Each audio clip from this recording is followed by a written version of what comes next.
Lesson number one, it's almost always the most obvious thing that makes the biggest difference. See, when we were starting our last company, me and Brady, it was his idea. He had the plan. He had done it before. And to me, it looked like this big old monumental task. Like we had to have all this stuff just to get going. And I can remember driving down the road, and we're in somebody else's truck we don't even own. We're working for a company. And Brady's got this idea, but we don't know how to make it happen. And in front of us passes by this old beat-up Ford Ranger. And Brady looks over, and he points at it. And he says, that's all we need.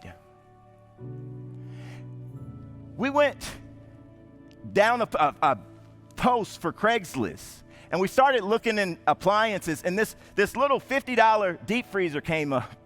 And Brady said, see, that's all we need. And it started to click that I don't need to know everything, that I don't need to have all the right circumstances set up in order to be able to make my move. Sometimes all I need is the most obvious thing. Somebody say that's all we need. That's all we need. So sometimes what's going to happen is when you are in that space, in the darkness, everything feels overwhelming. It feels like, how the heck am I going to get my way out of this? There is no possible way. I want you to remind yourself that the most obvious thing is all you need. You have to begin to take action, right? 10 applications, that's all I need, right? The right business partners, that's all we need. Somebody say it again, that's all we need. Lesson number 2, you've got to be louder than the noise. I'm going to come down here.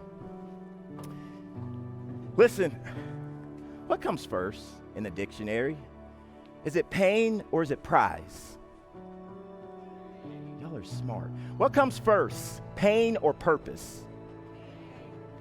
Why do we always want to skip right over all those other words in that section, and we want to get past pain and right into purpose, right into prize? But all of our lives, we've heard it said, no pain, no gain. What I need us to do when we're in those moments, I need us to continue to grind, to continue to work, to continue to keep our heads down. We have to, at some point, begin to decide that I am the one. Listen, I have survived 100% of the challenges that I've ever faced. You have survived 100% of the challenges that you face. You're still here. I might not have 100% success rate, but I got 100% survival rate. I'm still here. Sometimes you got to work your Mahomes magic. Sometimes you got to let them know, don't count me out. I'm still here. As long as I'm here, you're going to have to deal with me. That's how you have to talk to those challenges. This is why Brady could say, I don't have cancer. Cancer's got me. I understood the fight. I understood when he said it because he was louder than his problems. He had realized who he was. He decided that he was still here, and he had survived every other challenge in his entire life. At some point, you have to realize who you are. I had to realize that I'm him. Lesson number 3, you have to remember who you are. I'll close with this. Some of you guys already know, I come from a pretty big family. When we were little, we used to all spend time at my grandparents' house. We'd go there before and after school. It's like the local drop-off. And she would drive us all to school and all of that good stuff. My granny woman was great. And I can remember first day of school rolling around, and she'd have this conversation with us. And the conversation looked a little bit, maybe you guys have these conversations with your children, I don't know. But she'd tell us to make sure that we listen to our teacher. She'd tell us to make sure that we're respectful. She'd tell us to make sure that we pay attention. And she'd tell us to make sure that we don't start nothing with nobody. But If somebody put their hands on you, she'd say, you better fight back.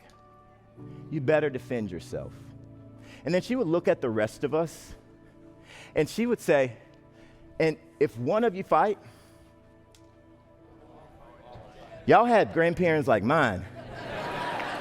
She would say, if one fight, we all fight. And so what we would get to is by the time we were 7 or 8, we would just look at each other. When she said when one fight, we said we all fight. When one fight, we all fight. When one fight, we all fight. Lesson number 4, it takes an army to win a war. It takes an army. You can't do it by yourself. Sometimes you need somebody else. See, when Brady got that diagnosis, and we went to one of his first doctor's appointments, he went with me, and he was in my passenger seat, and I can remember hearing him say, I don't want to fight this fight again. So that was his second time with cancer. The first time he was in Mississippi. Second time he was in Arkansas. And something came over me, and I remembered every fight that I've ever been a part of since I've known that man, and he was a part of them. And I just remembered telling him, listen, there's always been 2 food dudes. And as long as I'm here and you're ready to fight, I'm going to fight with you.